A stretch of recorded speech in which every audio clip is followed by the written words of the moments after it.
Bonjour tout le monde. Alors, ce soir, je vous fais mon oral par YouTube pour une question technique. Alors, je débute. Le 21 octobre 2010, les commissions scolaires Marguerite Bourgeois, Montréal, Pointe-de-l'Île et Laval ont tenu une conférence de presse sur l'intégration des élèves HDAA, élèves handicapés ou en difficulté d'adaptation ou d'apprentissage dans les écoles régulières. Dans ces milieux, le nombre d'élèves est important qui présentent ces troubles. Il y a eu des recommandations qui ont été faites au ministère de l'Éducation et des Loisirs et du Sport. Parce que la réalité du terrain au niveau de l'inclusion de ces élèves-là était très difficile à vivre et les services à l'élève très limités. Donc, des recommandations ont été faites et entre autres, une de ces recommandations a été d'offrir du soutien au personnel scolaire et du réseau de la santé concernant les plans d'intervention, donc les PIA. Il faut dire que cette conférence de presse a provoqué une tempête médiatique incroyable. Et la dernière recommandation concernant les plans d'intervention, elle n'est pas encore appliquée. Les formations qui sont en lien avec le plan d'intervention sont peu nombreuses. Et surtout, ce qu'il faut dire, c'est que pour les directions, pour les enseignants, pour les parents et même pour les élèves, l'utilité du plan d'intervention ou la pertinence n'est pas encore très claire ni très appliquée. Suivante. Alors, l'un des défis sera de favoriser comment on peut arriver à favoriser les objectifs d'un tel outil qu'est le plan d'intervention, comment le rendre plus clair, plus approprié et comment valoriser auprès de l'élève cette procédure comme une mesure d'appui à son service. Tout d'abord, alors on peut passer à la diapositive suivante. Tout d'abord, l'élève en question que je traiterai ce soir s'appelle Sarah Fortin. Elle a 16 ans et demi, elle est née en août 96.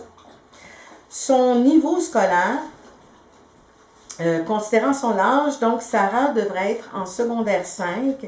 Elle est présentement en mathématiques de 3, français de 4, anglais, éthique et monde contemporain de 5. Elle relève de la direction du secondaire 4. Je présente maintenant sa famille. Sarah a été placée en famille d'accueil dès l'âge de 4 mois. Elle est d'origine haïtienne. Les parents biologiques ne se sont pas mobilisés dans leur rôle parentaux. Alors l'enfant a été placé sous la protection de la direction de la protection de la jeunesse, et un placement permanent a été effectué pour elle en famille d'accueil dans la famille Fortin. La famille Fortin, elle est composée de 2 parents d'origine québécoise. Elle a déjà 2 enfants biologiques, dont l'une de 12 ans et l'autre de 6 ans. Elle est de type traditionnel, un revenu moyen.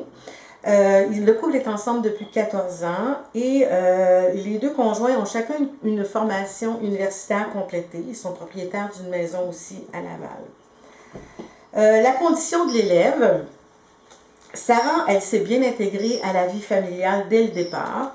Un plan de vie a été effectué quand Sarah a eu 4 ans et elle a été finalement adoptée à l'âge de 6 ans et demi. Diapositive suivante, s'il vous plaît. Au niveau des difficultés sur le plan scolaire et le plan social, Sarah a donc éprouvé des difficultés au niveau de la propreté jusqu'au jour où le juge a finalement déclaré Sarah adoptée par la famille Fortin. Elle souffrait d'énurésie nocturne et diurne. Et malgré que les parents ont consulté un médecin, aucune infection physiologique n'avait été détectée. Le DSM-4 va mentionner que ce symptôme pourrait être lié à de l'anxiété, sociale ou le fait que l'enfant soit trop concentré dans ses activités scolaires et ludiques. Et souvent, ce qui arrive chez ces enfants qui présentent l'énurésie diurne et nocturne entre 5 ans et 8 ans, quand ça persiste comme ça, c'est symptomatique pour plus tard de comportements perturbateurs. Sur le plan scolaire, Sarah a démontré des difficultés. Elle n'est pas capable de faire plus qu'une consigne à la fois. Donc, par exemple, Sarah va être capable d'aller porter sa boîte à lunch, mais ne se rappelle pas par la suite qu'elle doit venir s'asseoir. Les parents ont donc demandé une évaluation biopsychosociale à l'hôpital Sainte-Justine et un trouble d'apprentissage avec déficit d'attention et hyperactivité a été décelé, avec aussi une année de retard sur ses apprentissages. Important de mentionner que le DSM-4 précise que les symptômes de l'hyperactivité doivent être présentés avant l'âge de 7 ans, au moins 6 symptômes. Et Sarah en a plusieurs. Donc, Sarah va être médicamentée par la dexédrine. Diapositive suivante, s'il vous plaît. Au niveau secondaire, elle va cumuler plusieurs échecs sur le plan scolaire. Et elle va être victime durant 2 ans d'intimidation. Un suivi a été effectué par la direction et la famille là-dessus. En secondaire 4, rien ne va plus. Un taux d'absentéisme important. Il y a des tensions à la maison. Sarah se dénigre. Son estime de soi est en chute libre. Elle est de plus en plus sensible et les parents s'inquiètent pour son avenir. Je vous fais grâce de l'historique du cheminement scolaire jusqu'à maintenant, puisque j'en ai quand même parlé précédemment. Alors, les intervenants qui sont associés dans le dossier et leur rôle, l'enseignante de la maternelle, dès le début, a donné un support important à la famille. Et au secondaire, donc la direction, les enseignants de Sarah, une travailleuse sociale avec qui je suis en contact est au cœur du dossier pour pouvoir aider Sarah. Diapositive suivante. Alors, maintenant, Sarah est en secondaire 4. Elle éprouve des problèmes de consommation de drogue, d'alcool importantes. Elle a elle-même décidé de consulter une travailleuse sociale qui est en lien avec l'école. Elle a des forces, Sarah a de grandes forces sur le plan de la santé physique, une très belle apparence, elle aime la mode, le magasinage, prend soin de son hygiène personnelle et elle a un talent fou pour la musique et le chant. Inscrite dans une chorale, elle va voyager à travers le monde. Si on regarde maintenant le plan d'intervention,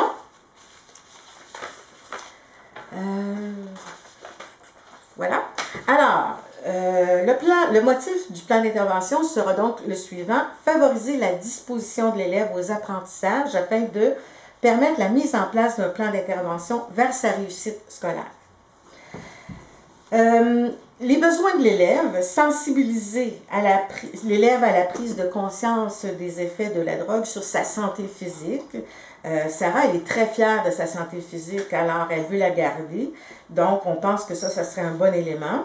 Et être disposée donc à être scolarisée, prendre conscience des effets de la drogue sur ses apprentissages, sur sa famille, sur elle-même, encadrer sa présence en classe, faire confiance à ses parents et bien sûr dire la vérité. Diapositive suivante, s'il vous plaît. Au niveau des comportements attendus, d'ici la fin de l'année, aller au moins à 90% de ses cours, participer à un groupe d'entraide narcotique anonyme, poursuivre ses rencontres avec la travailleuse sociale et ses parents, ne plus consommer de drogue ni d'alcool en milieu scolaire et effectuer des demandes d'emploi au moins 2 applications par 2 semaines.